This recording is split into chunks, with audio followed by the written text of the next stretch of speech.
Hello and welcome to this episode of 10 Conversations for 10 Years, a series of conversations that Pedro and I are hosting to reflect on the learning from the last 10 years of applying quality improvement at ELFT and think ahead to the future of the field of healthcare improvement.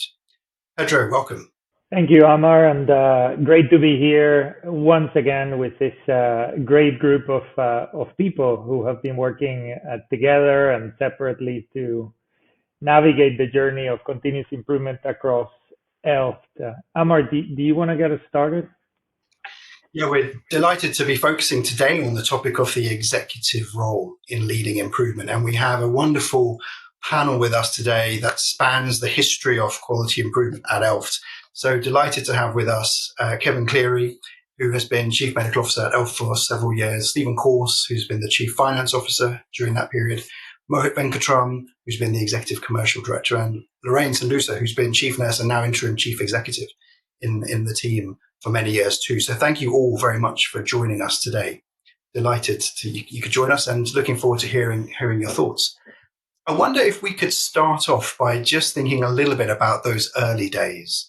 And Mohit, I wonder whether you could kick us off, because you've been in the executive team for the longest period now, if anybody, and you've seen the whole transition from assurance towards improvement. And what has that transition looked and felt like for an executive director? Thank you, Amar, for inviting me and Pedro. I think it's been a fabulous journey, a great introduction. I may have been the longest. I'm still the youngest and the best looking. I'm going to stick to that plan. But I think in terms of the journey, it's fascinating because the journey of the hearts and minds change as an exec, giving up control to recognize improvement in delivery does not have to lie with performance management, but there are better ways of giving that control. Recognizing power doesn't have to stay at the executive level, but actually can be held much better and deliver much better outcomes for local residents and people by holding it in the front line. And re-engineering the role of the exec to recognize you are in a supportive role, you are in a role of growing an environment where people can be supported. But the most important challenge in all this is in your head recognizing you do not have the levers with which you have lived all your life and given assurance to the board. So how do you sit back then as an exec and feel comfortable that you don't have the same level of control on that delivery? Because I recall when we started this journey, I used to be the executive director for performance delivery. And delivery of performance in those days was very much about control, was very much about a top-down model, was very much about dictating the areas of focus. And QI turns it on its head. So the change in you as an individual, the change in the role as an exec, the change in the team around you, and the lack of controls. So you go through this roller coaster emotions of, oh my God, how am I going to get this right? To gradually seeing things are improving, and you wonder if that improvement is fortuitous or genuinely a change, to a couple of years later recognizing actually that was a fabulously well turned around cultural change, which delivers ownership, which delivers outcomes in a very different way. Mohit, that's a wonderful start, and I wonder if I can build on that and maybe direct this question to Kevin, Lorraine, and Stephen. But staying in the transition space of moving from assurance to improvement, as you were speaking, two words came to mind. One is learning, and the other one is unlearning. So I wonder, Kevin, Lorraine, and Stephen, in the transition between a kind of traditional, let's say, assurance-oriented model of leading to an improvement way of leading, what were some of the things that were really helpful and you kept with you, what were some of the things that you maybe reflected upon and thought about unlearning? And what were some of the things that you were seeking to learn or were learning as you made the transition? I joined ELFT from the National Patient Safety Agency, and whilst I've been there, I had travelled around hospitals in England, invited and uninvited, to see how people were doing things, and getting a sense of what the best organisations really looked like. And I think it's easy when something's been running so successfully for 10 years to think that it's always been easy. But actually, it wasn't that easy at the beginning, because really you had to win the hearts and minds of the other executives. There was Amar, there was me, and there was Fred, who was Chief Operating Officer at the time, and he was very enthusiastic. And Jitesh, the Chief Financial Officer, who's very enthusiastic, but not everybody was enthusiastic. Not everybody really understood what it was, I think, we were trying to do. And, at the start, and it's not just executive directors, it's non-executive directors as well, were very skeptical, I think, worried that this was going to be one of those sort of NHS-type projects which would run for about 6 months and then run out of steam, and nothing would have changed. So I think one of the first things we had to do was to learn how to work differently as a board. And I think the board, and particularly probably the non-executive directors, get a lot of reassurance from papers which are assurance type papers which lay out data for them to see, and they can see that everything's working well, or it's not working well, and they can sort of they can focus in on that, and to leave that behind and to start looking at data in a very different sort of way, I think at the first made people very, very uncomfortable. And we had a lot of really quite meaty discussions about, what this was all going to mean in the end. And we had to learn how to be coached. So I remember, we were having coaching sessions with Derek, I think, who was president of IHI at the time. And we had never been coached.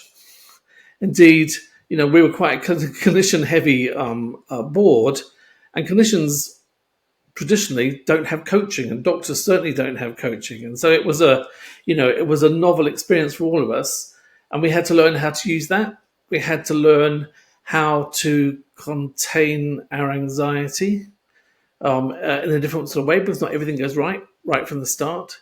And you also have to learn how to relax, which is actually acknowledge that you don't have the answers for everybody in the organisation, and actually probably the staff working in the clinical teams who are actually doing the work every day do have some of the answers, but you've got to give them permission to sort of do it. And I think that's one of the things that we had to learn how to do. Actually had to be more confident in our staff and not think that we had to be watching everything that they were doing all of the time in order to make the organisation safe. And I think we also learnt how to value people in the organisation, which is, I think, not something we always did, and to visibly value them, and not feel that our job was to be constantly watching what was going on, ready to pounce if something happened. So I think it was a big cultural change for us as a board and as an organisation. But it paid off. I think for me, there's probably two things. When this kind of QI first came about, quality improvement, I was deputy director of finance, and as Kevin says, Jitesh was around on the board as CFO, and in some ways that was quite good for me, because the business case didn't necessarily show a traditional return on investment that we're so used to seeing in the NHS. So kind of my 2 points are fairly linked. A phrase that I probably stole from you, Pedro, or one of your colleagues, was constancy of purpose. And that's always kind of stuck with me. I still use it now. So we had this new way to work, as Kevin's described and Mohit's described, which is very, very different to kind of the way we used to work before.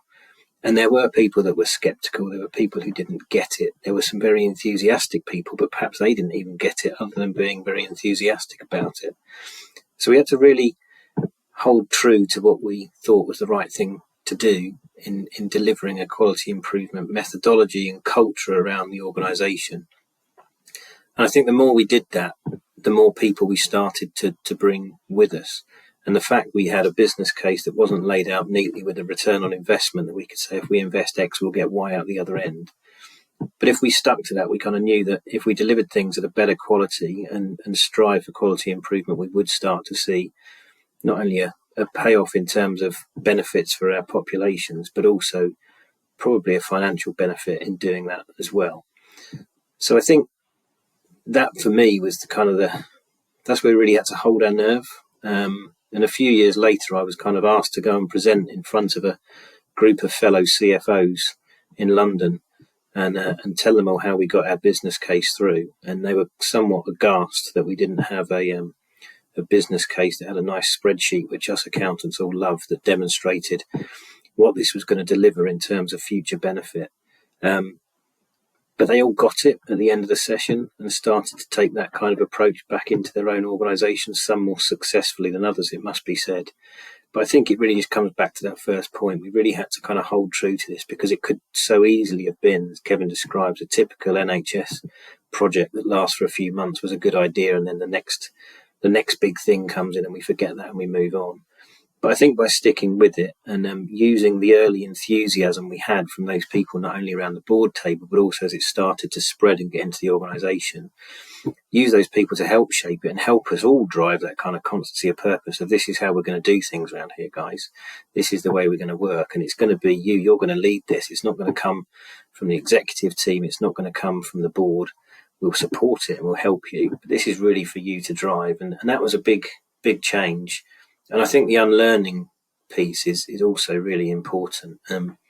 Even just thinking about in finance, getting our finance business partners to understand how we're going to do this, and this is very different to what you've seen before, took a fair bit of convincing and coaching. And I can recall a few occasions where we kind of slipped up a little bit and we had to have conversations of let's just stop there, let's go back and look at this is the data that we look at now, and this is the way we look at it, and this is why. And that was all part of the journey, and that was part of the experience, I think. Thanks, Stephen. I know you and I have actually written a paper now about the business case for quality improvement, which is used by lots of other systems around the world now in articulating their own case, because it is a very different kind of strategic case, isn't it, for a whole shift in approach as an organisation. Lorraine, I wonder whether you could help us learn a little bit about how this is lived in the day-to-day behaviours and work of an executive. And now, obviously, you lead the executive team. So how is this borne out in the day-to-day work and the way we interact with each other and the people we serve across the organisation? Thank you. So fortunately, I've been in ELFT for 21 years. So I fully appreciated the journey, having started in services all the way to where I am now. I think firstly, there's something about you have to believe in this. I don't think this is something you can necessarily fluke as a leader, because there's expectations in your behaviors in terms of the questions that you ask, the data that you look at, and also how you engage people with it. I think day to day, there's something about trusting the organization to know where the actual problems are and to know the things that they want to solve. Even if we go back when this started, for me, what sold it was when I worked in inpatients, were really clear that violence and aggression was the biggest thing that impacted us, and being allowed to be able to go on an ambitious project to try and deal with violence and aggression in inpatient mental health wards. I mean, that was a given. If you worked on a ward in mental health, you would get assaulted. Patients would feel unsafe. So then to be trusted to take that and then actually start to do something about it. And at the first, I think, year or so, we didn't necessarily get any results in Tower Hamlets. I was in forensics watching what was going on, and then we started to see some examples. So I think in terms of our day-to-day as a leader, there's something about holding your nerve, which my colleagues have spoken about, because there's this need for us to jump in and want to sort everything out and just tell everybody what to do. You have to really step away from that. But the only way you can do that is if you believe the system is going to work, and it has worked. Then there's the language that we use when we're talking generally, because what I love about continuous improvement and the tools we've learned is a suite of tools. So it's not just one thing that fits only one thing when you're doing a project. There's so many tools that you can take from it, that you can apply in all sorts of ways. And then how you present your data, how you talk about your data, and how you measure improvement over time, and not just enticed by certain numbers. It's taking a step back to say, actually, are there improvements there? Are we getting to the aim that we're aiming for? But also, what have we learned even when things haven't shifted or it hasn't worked? So I think all of that, in terms of your own work, how you present it and what you do, it can't be you expect the organization to do so, but you as an executive team do something different. So our day-to-day work is in the spirit of continuous improvement as well. I wonder if we can build on that response, Lorraine, and maybe I'll ask Kevin to start this round. There are moments, there are occasions, there are happenings, let's call them, that maybe help you build belief in things that you either decide to go for or abandon. And I wonder, Kevin, what helped you to build belief in improvement as a better way to lead and solve problems within the organization? So I think at the start, Pedro, the organization had its confidence really shaken by a terrible patient safety incident that happened when a patient was murdered on an acute ward, and there was a nurse sat outside the next bedroom who was specialing another patient at the time. And I think that really shook the confidence of the organization. So I think in some ways, the organization had already got itself into a position in which it was questioning whether what it was doing was right or not at the start. And that probably made things easier because, that phrase, if you always do what you've always done, you'll always get results you've always got. So the organization didn't want to have awful patient safety incidents happening. And so I think at the beginning, that made it easy. I think that the work on violence and aggression, which is known to be a really difficult problem in mental health, and I think that if you went round most hospitals in England at that time, they would say that violence and aggression was a normal part of working in a mental health unit. That was, it had been normalized, basically.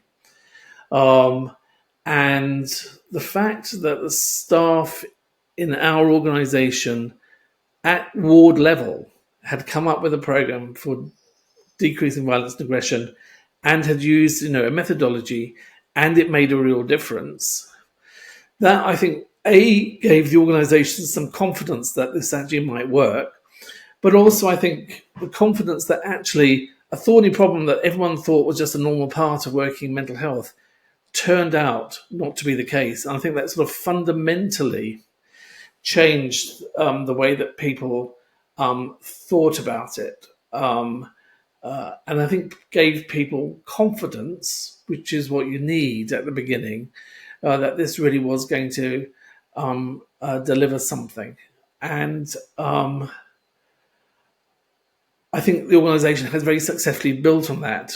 But I think at the beginning, um, you have to have confidence in something that works. And the fact that it worked, I think, made the real difference from the beginning. Thanks, Kevin. I wonder, in holding on to a journey like this for 10 years or more, obviously there will be different people coming into roles in the executive team, some of whom will have had experience within the organization, like yourself, Lorraine, and some who will be coming brand new to ELFT and to quality improvement. And, how has the team at ELFT managed to build belief and sustain that belief that this is a better way to lead through lots and lots of changes in people? Because if you look back 10 years, almost nobody is the same. And yet we've been able to sustain this journey. So Mohit, you've seen this through. Maybe you want to start and others can join in about how have we built belief and enabled others who might be newer to this to gain belief in this? So I have been on the board of ELFT in different guises for almost 12 years and a bit now. And I recall when we did our very first journey of the quality improvement and our partnership subsequently with IHI, there was a lot of skepticism. And as Kevin said, you're trying to build on a belief based on a few of us who wanted to own it. Over time, the ownership of quality improvement, and this is over the time, 13 years, when the whole board has changed probably 3 times over in the time I've been there. The ownership of quality improvement is not with the board anymore. It's owned by all the 7,000 staff who are working the organization. The belief has changed from a place where people who own the process, who own the way they work, who own the system we are talking about, and the culture of the organization has percolated all through the ranks to the front line. More importantly, it's phenomenal to see the leadership of our patients in that process, because that really changes the way people look at it. It's really interesting now, the conversations on something as straightforward as financial savings start with what's the waste in the system for a patient, rather than how do you take money out. So when you reach an organization where the culture of the whole organization changes to a point, you're really reaching a nadir in this change of culture, where you start attracting others who believe in what they think they will make a difference to patient care. Also, many people who have not had exposure to quality improvement actually apply to work in ELF because they recognize the massive difference it's made over the time and want to be part of that journey. So I think the start of it, when Kevin was talking about wanting to get the willing together, to the place where we are, where the tide sweeps you, so many people believe in it, the leadership of our patients and the way the system goes continues to hold the water on what is the right way of responding to it. I think the very important part about this is recognizing the constancy of delivery of the outcomes in the whole process also gives such weightage to the fact that this is the right system to follow, that it makes it a lot easier for the boards to recognize that their role now is not one of implementing the system or leading the system. It's one of creating the environment where the leadership of the frontline teams can continue to be fostered and supported. And I think the work that the central team has done under your leadership, Amar, has been phenomenal to keep the training program ongoing, so that the changing staff profile doesn't actually mean the new staff don't have the same formal support in understanding what it means to do a run chart versus the previous bar charts we used to look at. The training I had 13 years ago is still part of the process, so people constantly are part of a system and don't feel alienated. As we edge closer to the end of our time together, if I could ask a question that I feel is super relevant to the perception that somehow the journey ends and you've done it. This is a continuous, forever commitment that the individuals and organizations make if they choose to do so. The question of the now. I know some of you are still at ELFT, some of you are elsewhere. But what do you still struggle with in leading kind of improvement across an organization? What's a current struggle? Because this is a never-ending journey. So, in a way, it's an ongoing opportunity to learn, unlearn, do, refine, and tweak, and so on. Yeah, I think the key for me is that this is continuous improvement, and that's the key word, isn't it? It's continuous improvement. It's not just about quality improvement; it's continually improving that quality. And as we kind of grow, develop, learn, we bring in new services into the way we provide healthcare. We've already touched upon, we've got different staff, new staff coming into our organisations. The environment around us changes, bringing new challenges, new issues, new things to deal with, new problems to solve. So we'll never get to an end with this. There isn't an end point. It's a continuous journey that we need to kind of continue on and adapt. And perhaps the way we kind of learnt this 10 years ago has changed as well now. And there's a different way and different aspects we need to bring in, and we need to be communicating and learning about that with our staff and our patients as we kind of go on and adapt to these challenges. Through the 10 years, we had a couple of years of COVID, which none of us saw coming, and we've had to adapt and learn and change, which is kind of one major example. But there'll be lots of smaller ones that we've got to deal with as well. I think for me, as someone that's left the organisation, that journey definitely is continuing for me. So I was leading a session last week. Won't be surprised to hear was about how we deliver efficiencies in the system that I'm now in. And the chief nurse came up to me, my chief nurse who I work with now, came up to me afterwards and said, that was fantastic, Steve, because the first thing you mentioned was quality. And to me, that's just kind of normal. That's kind of what I do. That's kind of what I learned to ELFT through this process. But it just demonstrates to me that I've got something to kind of bring with me from what I learned in those 10 years about quality improvement, continuous improvement, that still for others isn't quite seen as a given. Some of our viewers and listeners may have come across the IHI white paper on high impact leadership. And in one of the high leverage points it suggests is to make the CFO a champion of improvement. And, Stephen, you just talked to just quite how powerful it can be when you have a finance leader seeing the opportunity of not viewing finance separately from quality, but really seeing the opportunity of embracing value in a more holistic way and applying a single method to enhancing value. Lorraine, I wonder whether you could help us just think a little bit about what it's like in ELFT now in the leadership team. I hope that, we are consciously trying to watch for signs of complacency around this, that we're constantly alert and paying attention to the right places to keep strengthening our approach to continuous improvement. And we still get lots of things wrong.